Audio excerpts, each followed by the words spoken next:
Hello YouTube, it's been a while since I've done a video, and so today we're going to talk about a camera that I have been looking for over 2 years. I have been trying to buy this camera, and every time I think I may have purchased it, somebody would come up on eBay and basically outbid me at the last second. The reason why we're here with you today is I wanted to show you I finally got the camera. This is the camera I've been wanting for over 2 years, but I didn't want to pay an exorbitant amount because you could buy this camera for $500 or $600, but I did not want to spend that much. As a matter of fact, I felt like I spent more than I should have, but I think it was worth it because this is an amazing camera with a lot of history. So what is this camera? Well,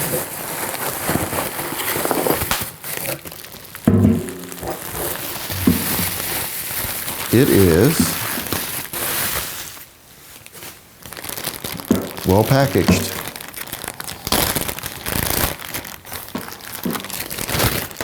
It is the amazing Kodak Medalist. Now this is the #1 Medalist that has the fine-tuned focus on the knob here. In the Medalist 2, you've got a flash connection here, a flash accessory connection. Now when I bought this, I've had it for about 3 days now. The focus was really stiff, which the seller said that the focus was stiff, but I went ahead and cleaned it up and I lubed it up, and now the focus is moving smoothly. Everything else looks to be in order. The rangefinder, I have tested it. It's very accurate. Now the rangefinder itself is accurate based on the numbers that are up here in the dial, but I have yet to run film through it to test to see if it's actually in focused based on the rangefinder. So that'll come later. That's not why I'm doing this video. I'm going to do a review on this camera later. The reason why I'm doing this video is because in this camera came a roll of film. Of course it did. I have bought several cameras that came with rolls of film. Most of the time, the film is nothing. There might be 1 or 2 shots, and certainly nothing extraordinary. Now, if you remember, I did find some film that was undeveloped from the early 90s, late 80s, and that's in another video.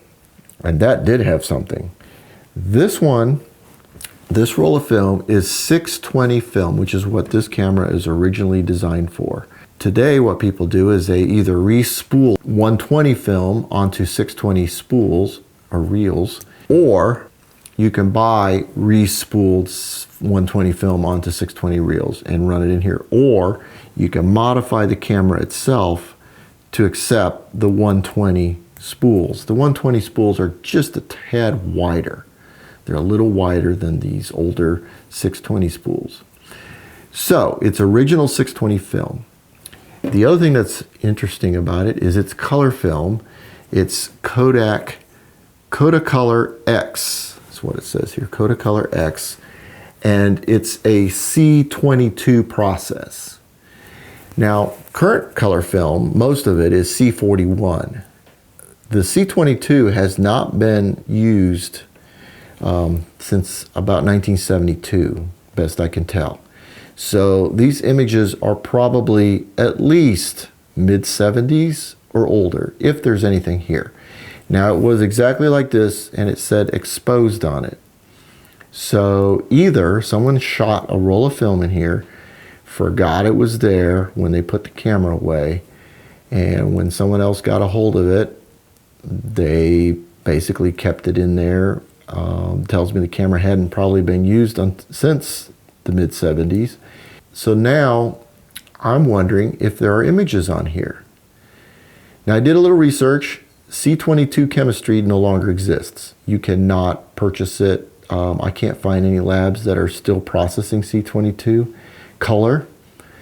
What they are doing is if you send this off to be developed, they will develop it as black and white. And it looks like, based on several articles I've read, that you can develop this as black and white, and D76 is a good developer to use, which I have plenty of. So I'm going to go ahead and develop this in D76. Now, I did read that they suggest developing it longer than a standard black and white film. So instead of 7 or 8 minutes, I'm probably going to go 14, maybe 15 minutes. They also suggest fixing for a longer period of time, which normally I do about 4 or 5 minutes fixing because my fixer is fairly fresh, but I'll probably fix for probably closer to 9 or 10 minutes. Aside from that, it should be exactly the same. It'd be kind of cool if there was something in here from 1970s or earlier. It'd be really cool if it was from the 50s.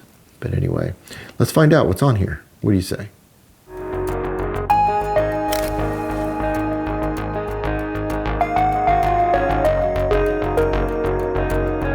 So I ended up developing the film in a fresh stock solution of Kodak D76.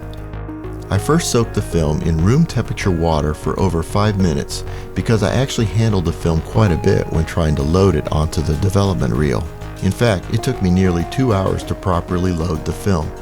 The biggest challenge was how stiff and curly the old stock had become. To say I was a little frustrated is an understatement. Let's just say it was good I wasn't recording that part. I kept the film in 70-degree stock solution of D76 for 13.5 minutes with my usual 10 agitations at first and 3 agitations every minute afterwards. This is approximately twice the development time for standard black and white film. I fixed the film for over 5 minutes and then did a very thorough wash and finally a good soak in Kodak HypoClear solution.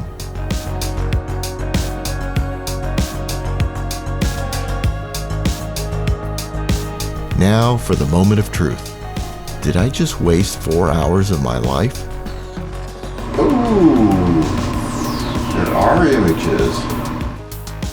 As you can see, there are definitely images there. Now I have to dry the negatives and put them on a scanner to see exactly what we have. So these negatives are really dense. So dense that my scanner had a hard time picking up any images. Here is the best that my scanner could do.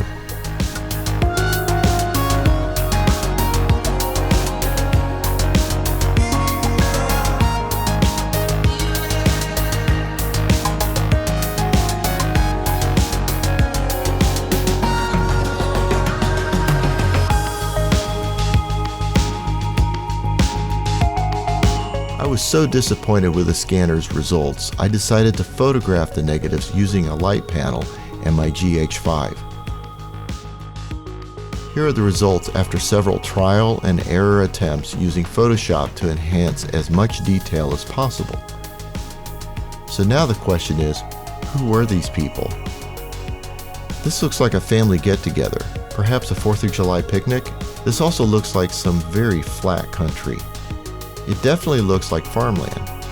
I contacted the eBay seller for more information, but they couldn't remember exactly where the camera came from. They said they had owned it for over 10 years before selling it to me. They thought it came from California, but it could have come from anywhere in the US because they don't remember where exactly they bought it, whether it was from an individual or on eBay. Here's another view of the group. This image was the hardest to work with because the background was properly exposed, causing the people in the shadows to become mostly lost. That sign in the background says worms. That might give a clue to the identity of the people. They are either selling worms for fishing, or they are in a place called Worms. Ironically, there is a spot on the map in Nebraska called Worms, just west of Omaha. According to Google, that is the only place in the continental US named Worms. I spent way too much time scouring through the limited street view on Google Maps, but could not find anything that perfectly matched the situations pictured. It would have been awesome to find the worm sign. I suspect that the sign is simply advertising worms for sale, and that means this could be anywhere in the Midwest or Western US. This child appears to be about 3 years old. Depending on when these were taken, this child could be my age or even older. The cars in the background give one of the biggest clues to the date these photos were taken. Perhaps a classic car enthusiast could help me identify the model years of the cars in the background. We also know that Kodacolor X in 620 format was discontinued in 1974, so it would be unlikely these images were shot much later than 1974. There are two shots of this young family. These were the best quality images on the roll, and it tells me that my processing isn't entirely at fault for the poor quality of the images. I wonder if I will ever be able to reunite these people with their photos. Now that would be really cool. Another clue to the age of these photos is the beer can in the baby's hands. Based on a source in the interweb, the labeling on the can dates from 1969 to today. Because we know that the film was no longer available after 1974 and that the beer can could not have existed before 1969, we can theorize that these images were shot between 1969 and 1974. So thanks for watching.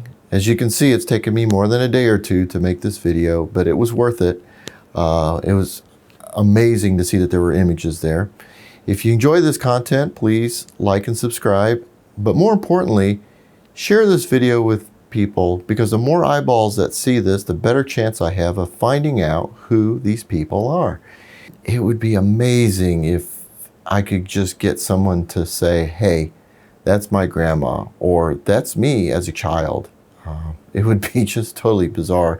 As you remember my previous video, I did connect with a photographer and found out who that amazing grandmother was in those images. It would be really neat to find out the story behind these images. Is that young family still around? Where are they? What happened in the past 50 years? It's, it just makes you wonder. The imagination kind of runs wild. So all we can do is hope. Again, thanks for watching, and I'll see you next time.